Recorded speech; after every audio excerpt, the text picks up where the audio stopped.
Bonjour à tous, on se retrouve aujourd'hui dans cette nouvelle vidéo de présentation de matériel avec une valisette qui nous vient des éditions Nathan et qui a été conçue par Cécile Zamorano.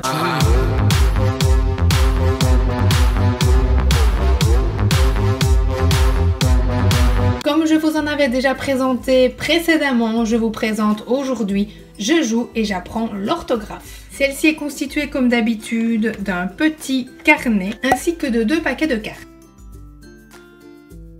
Ce livre basé sur la méthode de l'orthographe illustrée permettra donc à l'enfant de mémoriser l'orthographe des mots grâce à un indice visuel qui est donc le dessin. Ici vous avez pour chant et chant, toujours une petite astuce sur le dessous pour apprendre et pour retenir surtout la particularité du mot.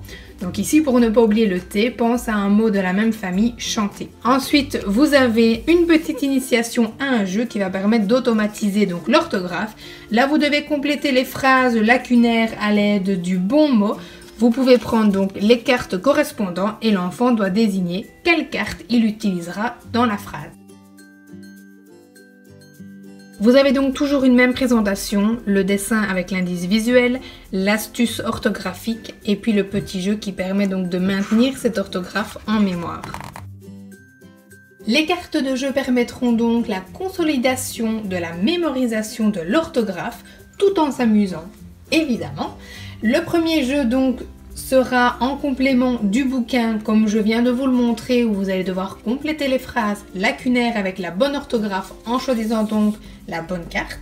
Et puis vous avez un autre jeu. Pour ce deuxième jeu, on va demander à l'enfant de mémoriser pendant quelques secondes le dessin de la carte et donc de mettre en mémoire grâce à l'indice visuel l'orthographe du mot. Une fois la mémorisation accomplie, on retourne la carte, le joueur adverse retourne une carte D qui va lui montrer donc le nombre correspondant à une question qu'il va devoir lui poser. Donc par exemple ici, de quelle couleur est son pull?